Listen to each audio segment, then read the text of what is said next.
तो जब तब होगा तो आप भी होंगे और हम भी होंगे। क्या समझते हैं आपके 8 फरवरी को इलेक्शन नहीं होंगे तो आपका तो फिर इंशाल्लाह इलेक्शन के लिए हम कैंपेन चलाएंगे, तहरीक चलाएंगे मुल्क भर में कि इलेक्शन पाकिस्तान की ज़रूरत है और ये पाकिस्तान का आइन कहता है कि इलेक्शन करवाए जाएँ। तो इस पर कौन मुखालिफ है, किसको कोई मसाइल है? जब बजट पास हो चुका है, जमात पीटीआई से इत्तेहाद मुमकिन है? देखें हमारी जमात का हर उससे इत्तेहाद मुमकिन है जो हमारे नज़रिए के ऊपर आ जाएगा।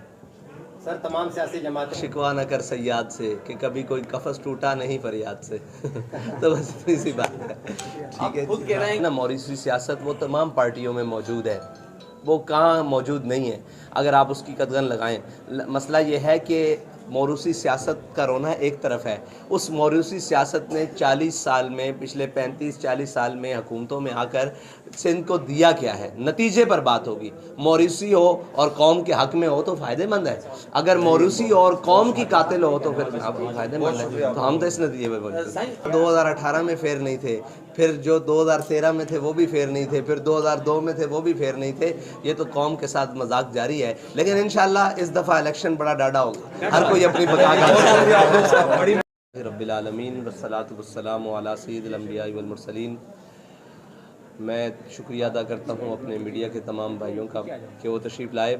इस वक्त तहरीक लब्बैक पाकिस्तान की तमाम क़यादत बशमूल मेरे, हम सिंध के अंदर इलेक्शन 2024 की कैंपेन के लिए आए हुए हैं और इस वक्त जो मुल्क की सूरत हाल है और मुल्क के अंदर जो माशी सूरत हाल है, मुल्क के अंदर जो इस वक्त अदम सियासी इस्तेहकाम है, वो सारी चीज़ें, और तहरीक लब्बैक पाकिस्तान ने अपना 25 निकाती मंशूर जारी किया है 4 फरवरी को और उस बेस के ऊपर इलेक्शन लड़ने के लिए आए हैं।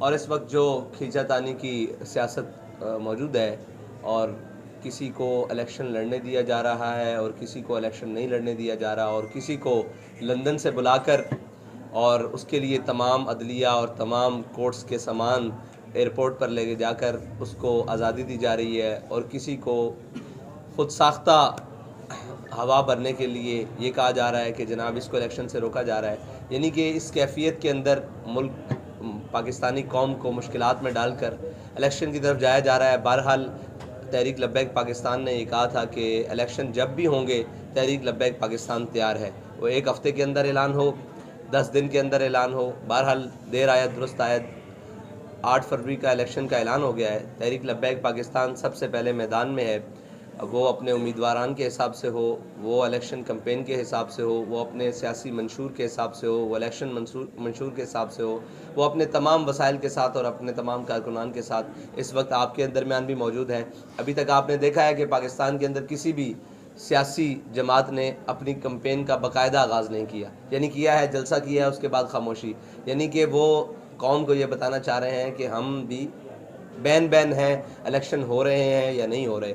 तो हम तो अल्हम्दुलिल्लाह पूरे यकीन के साथ मैदान में है कि इंशाअल्लाह इलेक्शन जब भी हों तहरीक लब्बैक पाकिस्तान तैयार है, और अपने मंशूर के साथ इन जालिमों के ख़िलाफ़, इन जाबिरों के ख़िलाफ़ और इन कौम के लुटेरों और डाकुओं के ख़िलाफ़ तहरीक लब्बैक अपने दस्तूर, अपने मंशूर और अपने नज़रिए के साथ हर वक्त मैदान अमल में रहेगी। सेनेट में हैं पाकिस्तान की माशी बका ना तो अमेरिका के आगे लड़ने से है, ना चाइना के आगे लड़ने से है, ना IMF के आगे लड़ने से है। पाकिस्तान की माशी बका पाकिस्तानी उसूलों और नज़रिए और पाकिस्तानी उसूलों पर वो माशी प्लान देने से है। अगर ये देख लिया जाए कि माज़रत आपका जवाब लम्हा, अगर ये देख लिया जाए कि इस वक्त पाकिस्तानी माशी प्लान लाने वाले कौन हैं, तो मैं नाम लेता जाऊँगा, आप गौर करते जाइएगा। शौकत तरीन वो पाकिस्तानी नहीं है, प्लांटेड लोग हैं।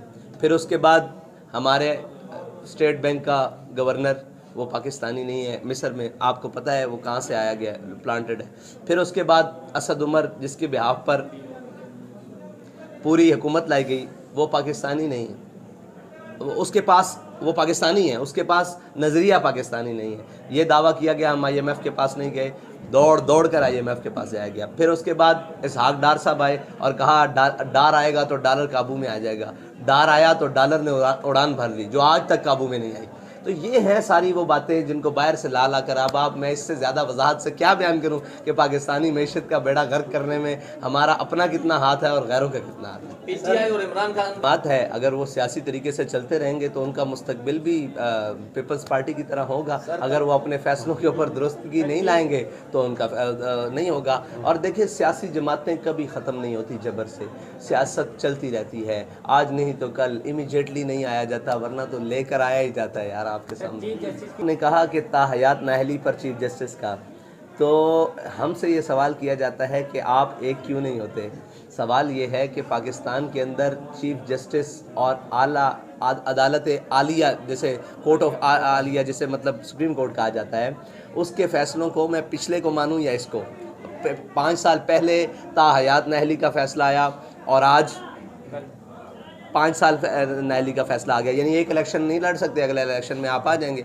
तो इससे आपको साफ जाहिर नहीं लग रहा कि इलेक्शन से रोकने के लिए और इलेक्शन लड़वाने के लिए क्या क्या यहाँ किया जाता है। कानून यहाँ एक फ्लेक्सिबल रबड़ है, जो ताकतवर आता है उसको खींच के अपने हक में कर लेता है। बस यहाँ इससे ज़्यादा इनकी कोई हैसियत नहीं।